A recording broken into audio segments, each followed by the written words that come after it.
Chris, we're standing here on this beautiful porch in Hurley, South Dakota. You've renovated this historic home. What inspired you to tackle this project? You know, it was really a labor of love. That it wasn't just me; our whole family took part in it and was involved in it. We live close to the home.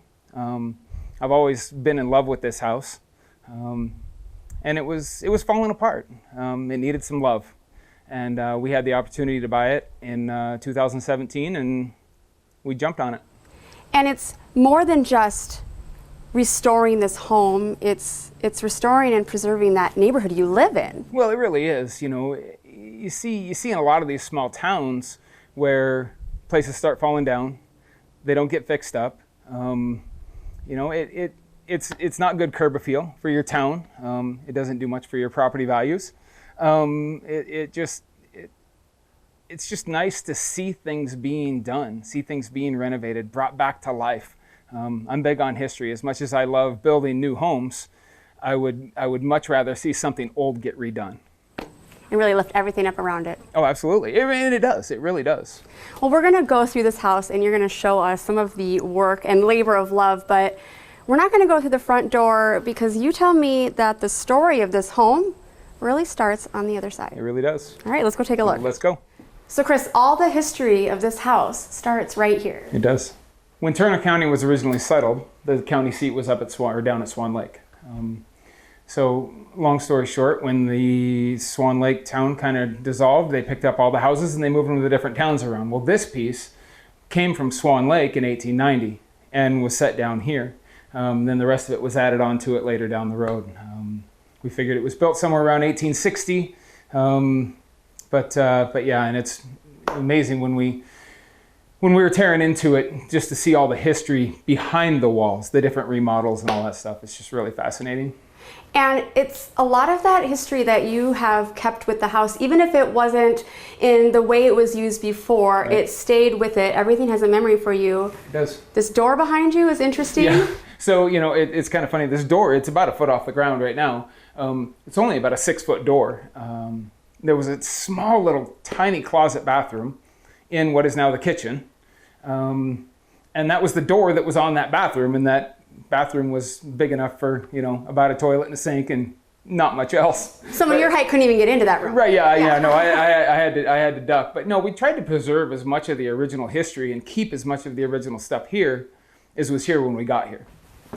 This kitchen is so beautiful.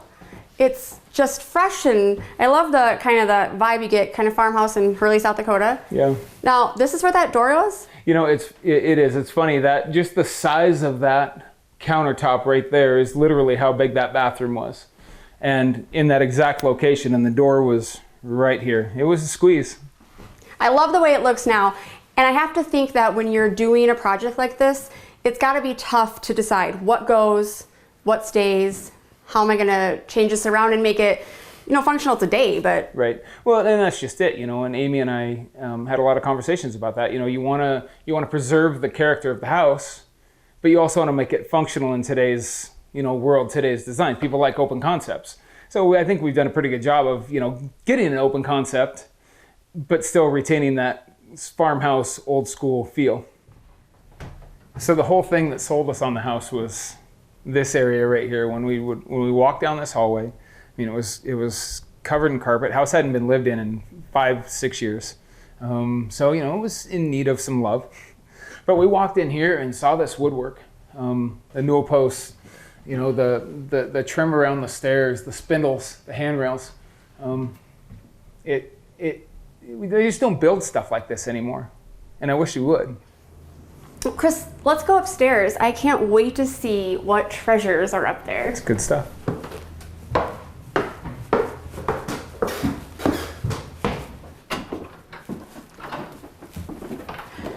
This is so cool. This is honestly one of my absolute favorite places in the house. There's absolutely no reason for this balcony to be here. They don't build houses like this anymore with this kind of detail. They don't, these little details. You know, they build it out, call it a plant shelf. The new houses would just be wasted space. You know, I'm told that Olive used to sit in a chair right here in front of the window and she'd read. That is exactly what I would be doing. Mm-hmm. And this view?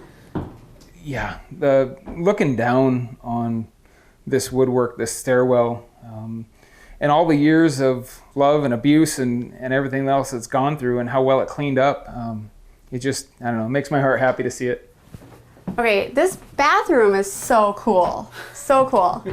Well, you know, this bathroom, this area, this part of the house we're in right now, this doesn't look anything like it did before. This was kind of a wide open, but with some weird walls, and I don't think there'd been anything but storage in here for the last 80 years, full of dust and cobwebs and everything else. And the bathroom wasn't really here. Kind of actually the whole upstairs was sort of kind of the bathroom and storage all at the same time. It was really bizarre. Bathroom storage area.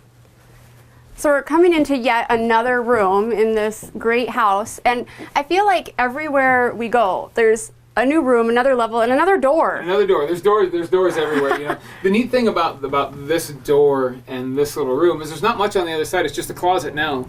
But before they added the addition, where the stairwell and that is in 1909, this was the stairwell to get upstairs.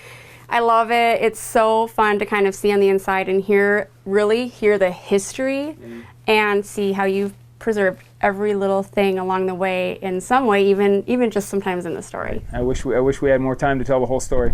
Well, thanks so much for taking us through. This has been great. You're very welcome. Thanks for having me.